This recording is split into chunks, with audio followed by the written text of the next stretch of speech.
जो मुख्य एजेंसियां हैं शिक्षक बहाली से संबंधित एक शिक्षा विभाग और एक बिहार लोक सेवा आयोग, दोनों में समन्वय की कमी है। और उस पर से क्या है कि बहुत ज़्यादा राजनीतिक दबाव हो गया क्योंकि शिक्षकों की बहाली एक तरह से चुनावी मुद्दा बन गया। डोमिसाइल करते हैं, कहीं ना कहीं मुझे संदेह होता है कि नहीं अपने मेरिट पर विश्वास नहीं है, इसमें आत्मविश्वास की कमी है, इसलिए एक मंत्री सबको हटाना चाहते हैं। हमें एक एक नंबर से लोगों का मतलब लोग सफल होते हैं या असफल होते हैं, तो इस परीक्षा में तो आपको ध्यान रखना है कि जरा भी गलती नहीं होनी चाहिए, एक दो आंसर भी गलत नहीं होना चाहिए।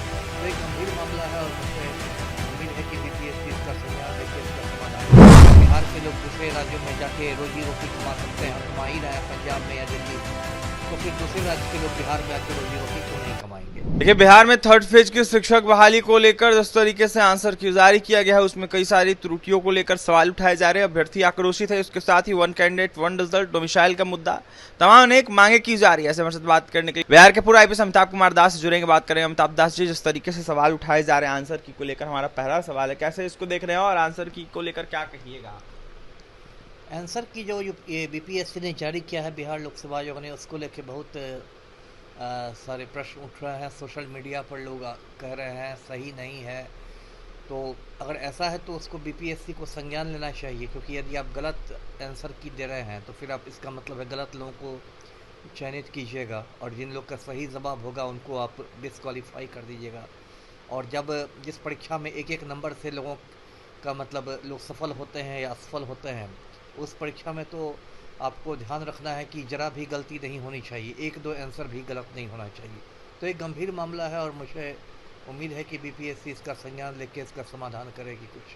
अमिताभ दास जी, जिस तरीके से सवाल उठ रहे हैं इसको लेकर अभ्यर्थी कह रहे हैं कि ओएमआर में सुधार करने की बातें हमने की थी लेकिन सुधार नहीं किया गया, अब झटपट आंसर की जारी कर दिया गया, कुछ दिन में रिजल्ट जारी कर दिया जाएगा, ऐसे में त्रुटियों का सुधार नहीं हो रहा है। जो वर्तमान के अध्यक्ष बने हैं उनके द्वारा त्रुटियों का सुधार नहीं किया जा रहा है। जी, ओएमआर का भी एक मसला था। ओएमआर के बारे में भी कहा गया था कि यदि किसी ने ये गोले मतलब काले किए थे तो फिर वो दिख नहीं रहा था, या जिसने जो गोला काला किया था वो दूसरा दिख रहा था। और ओएमआर का तो एक मुद्दा ये भी था कि वो बेल्ट्रॉन के पास भेजा गया था, तो बेल्ट्रॉन से ऐसी शिकायतें आ रही थी कि लोगों के पास फ़ोन कॉल्स जा रहे हैं कि इतने पैसे देने पर उनका चयन होगा। तो बेल्ट्रॉन की तो विश्वसनीयता ही संदिग्ध है, इसलिए पहले भी मैंने मांग की थी, आपके चैनल पर भी मांग की थी कि जो कॉपियां हैं इनको बिहार के बाहर भेजना चाहिए। बेल्ट्रॉन तो काफ़ी विवादित एक तरह से एजेंसी रही है। और ओएमआर देखिए, मैं शुरू से कह रहा हूँ कि टीआरई 3 जो है, ऐसे तो टीआरई 1 और 2 में विवाद हुए थे, लेकिन टीआरई 3 में तो लगता है कुछ ज़्यादा ही विवाद हो गया। जब 15 मार्च को इसकी लिखित परीक्षा हुई थी उस दिन मतलब इसका पेपर लीक हुआ। झारखंड में हज़ारीबाग में कोहिनूर बैंक्वेट हॉल है, उससे लगभग 260 लड़के लड़कियां पकड़े गए। उसके अगले दिन भी बीपीएससी ने बैठक करके कह दिया कि नहीं, कोई ठोस साक्ष्य नहीं है, परीक्षा रद्द नहीं होगी। बाद में जब ईओडब्ल्यू ने एफआईआर दर्ज किया, प्राथमिकी दर्ज की, तब जाकर उसको रद्द किया गया। और उसके बाद फिर अब ओएमआर को लेके आ रही है मतलब गलतियां आ रही है, फिर आप विवाद में घिर रहा है, आपका जो आंसर की है वो विवादों में घिर रहा है। तो बहुत सारे मुद्दे हैं। देखिए, मैं बार बार कह रहा हूँ कि दो जो मुख्य एजेंसियां हैं शिक्षक बहाली से संबंधित, एक शिक्षा विभाग और एक बिहार लोक सेवा आयोग, दोनों में समन्वय की कमी है। और उस पर से क्या है कि बहुत ज़्यादा राजनीतिक दबाव हो गया क्योंकि शिक्षकों की बहाली एक तरह से चुनावी मुद्दा बन गया है।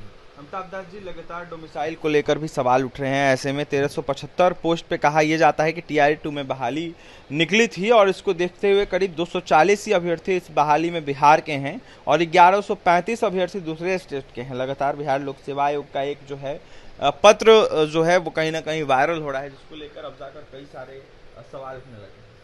मुझे लगता है ये जो आंकड़े आप कह रहे हैं कि सिर्फ 240 बिहारियों की नियुक्ति हुई है और बाकी जो है वो गैर बिहारी हैं, शायद आरटीआई के आवेदन के जवाब में बीपीएससी ने कुछ ऐसा दिया है आंकड़े।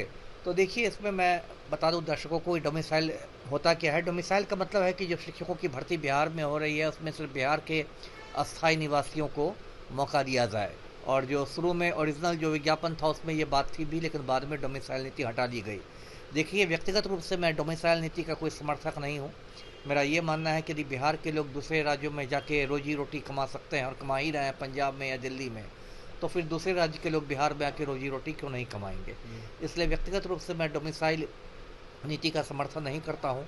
और जो लोग डोमिसाइल करते हैं, कहीं ना कहीं मुझे संदेह होता है कि इन्हें अपने मेरिट पर विश्वास नहीं है, इसमें आत्मविश्वास की कमी है, इसलिए ये कंपटीशन को घटाना चाहते हैं। जी देखिए, आत्मविश्वास और कंपटीशन को घटाना चाहते हैं, इस वजह से डोमिसाइल पे सवाल ये अभ्यर्थी उठाते हैं। लेकिन फिलहाल जिस तरीके से अभ्यर्थियों के द्वारा मांगे उठाई जा रही है, जिस तरीके से प्रश्न चिन्ह करा हो रहा है आंसर की को लेकर, इसमें सुधार की जरूरत है। ऐसे में समन्वय की कमी है बिहार के शिक्षा विभाग और बीपीएससी में। बिहार के पूर्व आईपीएस अमिताभ कुमार दास क्या कुछ करते, जिस तरीके से अभ्यर्थियों की मांग है उसको लेकर आपने सुना, आप जाकर देखने वाली बात यह होगी बिहार सरकार हो या फिर शिक्षा विभाग हो या फिर बीपीएससी हो, अभ्यर्थियों के हित में क्या कुछ करता है। और भी तमाम खबरों के लिए बने रहें हमारे साथ। बहुत बहुत धन्यवाद।